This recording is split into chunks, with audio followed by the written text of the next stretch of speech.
Hello everyone, मैं जरुद्दीन आप सभी का स्वागत करता हूं आपके अपने चैनल विद्यावान। फ्रेंड्स, आज हम बात करने वाले हैं बहुपद चैप्टर को स्टार्ट करने से पहले हम आपको बताएंगे बहुपद के बारे में। बहुपद आखिर होता क्या है, आखिर बहुपद कितने प्रकार का होता है। तो फ्रेंड्स, इसके बारे में बात करने के बाद हम अपना चैप्टर 2.1 के बारे में डिटेल अध्ययन करेंगे और इसको हम बिना पेन उठाए आप इस ग्राफ के क्वेश्चन का आंसर बता सकते हैं। तो फ्रेंड्स, चलते हैं। सबसे पहले बस समझते हैं बहुपद आखिर होता क्या है। बहुपद जिसका नाम है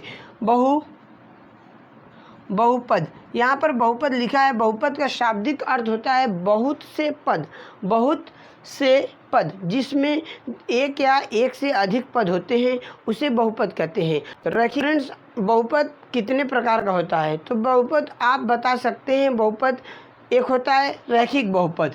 पहला मान लेते हैं, अभी इसको मिटाते हैं। पहला होता है रैखिक बहुपद। रैखिक बहुपद क्या होता है, तो बहुपद वह बहुपद जिसमें कोई घात न हो। जैसे में 2x प्लस का 3 यदि लिखा है, 5x प्लस का y प्लस का z, कुछ भी यदि लिखा है और यहाँ पर देख रहे हैं कि पावर कुछ भी नहीं है, चर राशियों के ऊपर कोई पावर नहीं, तो इसे कह देंगे रैखिक बहुपद। अब होता है द्विघात बहुपद। दूसरा होता है द्विघात बहुपद। तो द्विघात बहुपद वह बहुपद होता है जिसमें चर राशियों पर दो घात होता है। जैसे में यहाँ पर 2x का स्क्वायर प्लस का 3x प्लस का 4, कुछ भी आप लिख सकते हैं, लेकिन चर राशियों पर दो घात होगा तो उसे द्विघात कहेंगे। यदि आप तीसरा होता है त्रिघात बहुपद, नाम से ही आप बता सकते हैं।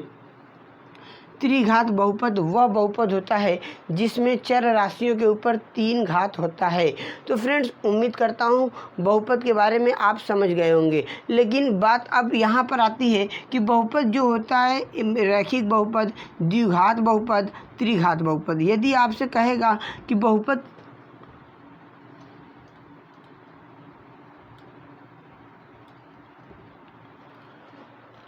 और बहुपद मतलब कि मोनोमियल है कि बाइनोमियल है कि ट्रिनोमियल। मोनोमियल मतलब होता है एक पदीय बहुपद, द्विपदी बहुपद और त्रिपदी बहुपद। मोनोमियल मतलब होता है एक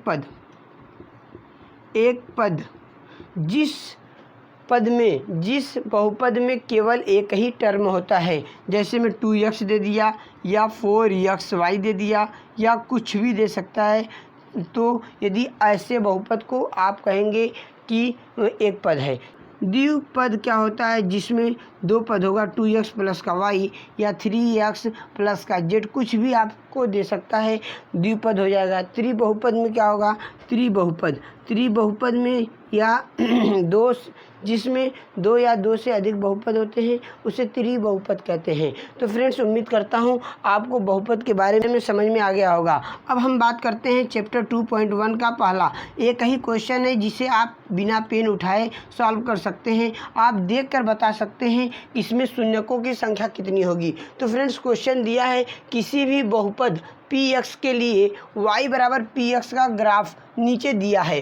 प्रत्येक स्थिति में px के शून्यकों की संख्या ज्ञात कीजिए। आपको सिर्फ नोटिस ये करना है, और जब भी आप क्वेश्चन को पढ़ें आप माइंड को कंसंट्रेट करके पढ़ें, क्योंकि क्वेश्चन का आंसर क्वेश्चन में ही छिपा रहता है। तो क्वेश्चन में कह रहा है कि प्रत्येक स्थिति में px के शून्यकों की संख्या। px मतलब हमारा जो ग्राफ खींचा जाता है, दो एक्सिस होता है, एक होता है x एक्सिस, एक होता है y एक्सिस। तो लेकिन हमको शून्यकों की संख्या को बताना है तो px पर बताना है कि जो भी ग्राफ खींचा है यह ग्राफ px एक्सिस को कितने बिंदु पर कट कर रहा है।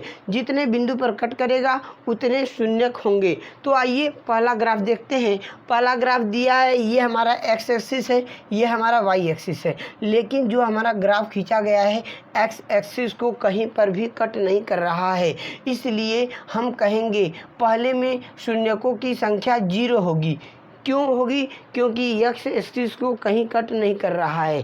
अब बात करते हैं दूसरा ग्राफ में ये हमारा ग्राफ खींचा गया है और यहाँ पर x एक्सिस को कट कर रहा है। तो कहेंगे कि x एक्सिस को तो फ्रेंड्स दूसरा ग्राफ देखते हैं, और दूसरा ग्राफ में ये जो ग्राफ खींचा गया है देखेंगे एक्स एक्सिस को एक ही पॉइंट पर कट कर रहा है। तो आप बता सकते हैं कि दूसरे ग्राफ में एक्स एक्सिस को एक बिंदु पर कट कर रहा है, इसलिए शून्यकों की संख्या 1 होगा।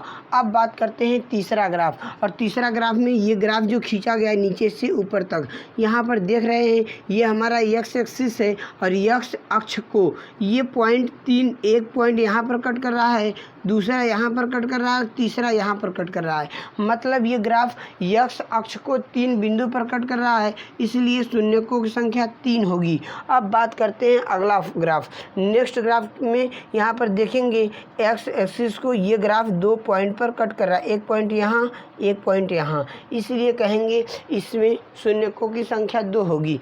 इस पॉइंट की बात करते हैं। इस ग्राफ में हमारा एक्स एक्सिस ये ग्राफ एक्स अक्ष को इस पॉइंट पर कट कर रहा है, 2 पॉइंट पर कट कर रहा है, 3 पॉइंट पर कट किया, और चौथा मतलब इस फिगर में एक्स अक्ष को 4 बिंदु पर कट किया है, इसलिए ग्राफ में शून्यकों की संख्या 4 होगा। अब बात करते हैं अगला ग्राफ जो हमारा दिया है